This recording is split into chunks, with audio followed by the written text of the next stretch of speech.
Certainly a disappointing day for us on Saturday. The one thing that I will say is I think our kids competed. I think they played very hard. We had a couple of situations that didn't go our way in terms of one certain situation where, we had a lack of communication, not a lack, but we busted a call and in terms of getting it in, and that one play made a difference, but there were other plays. But I thought our team played hard. Certainly there's some things here that we can build on, some things that we can learn from, and that's what we got to do. We got to move on and get ready for this Saturday. So I'll start taking questions now.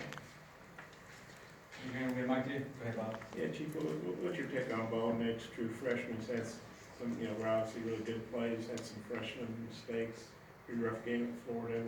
What's your take on him? I think he's a very talented guy. Obviously, dual threat. He can beat you throwing, he can beat you running.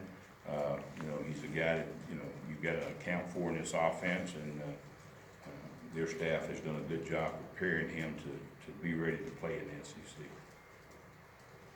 Coach, I know you guys were crowding more at the end, some bear front. Did you ever think, just make this guy beat you with the pass and basically goal line him? I mean, with the success he was having running? We did a good bit of that, throughout the game. And, 65 or 70 yards came on, the last drive when we went out there, and I don't think we were mentally prepared to go back out there, but, that's part of it, and, he made a few throws in the game that were plays that made the offense stay on the field, made our defense stay on the field, and he also had some runs in passing situations that you got to be able to make those plays defensively, and we were not. Chief, I had a couple. Saw Soley, I guess he got that boxing glove, whatever, wrap up his hand. How'd you think he played with that, without that? Well, it's the first time that he's been able really to grasp with that hand, but I thought he did a good job. I think he's going to only get better and better, and we need for him to. But in what I saw, there wasn't a lot of difference having it on or having it off, because again, that's the first time he was able to really grasp somebody and try to use that hand. And like I said, he's going to only get better and better. And then Chad was just talking about how obviously you got some talented young defensive backs, but you don't want to play them before they're ready and hurt their confidence, because that could really set them back. What's the line you got to walk? You'd like to play them and provide some depth, but also you don't want to play them before they're ready. Yeah.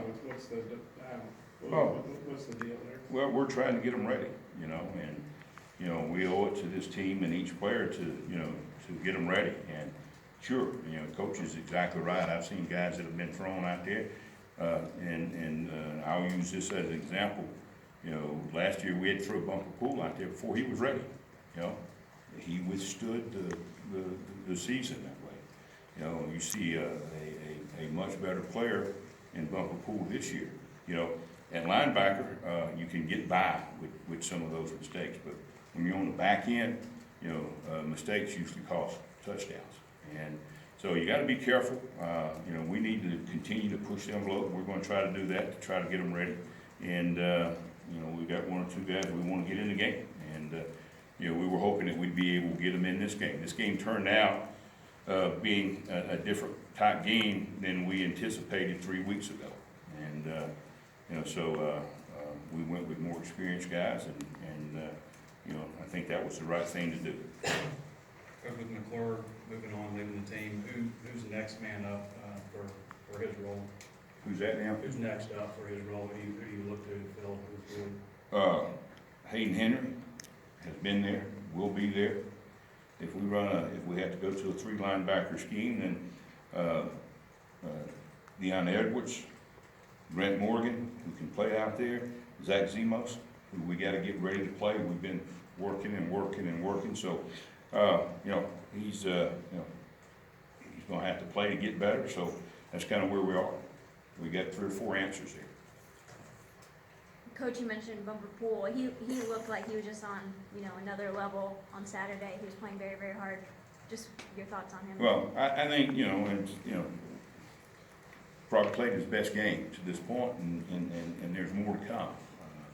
He's a very talented young man, and, you know, we certainly expect him to continue to get better and better, and, you know, he wanted it.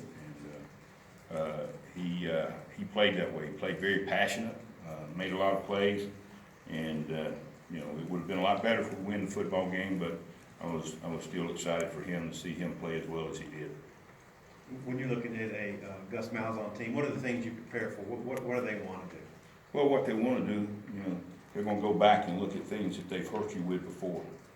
And, you know, that could be a lot of different things, but obviously, you know, they've got some talent, they've got some speed, a couple of the fastest guys in the nation.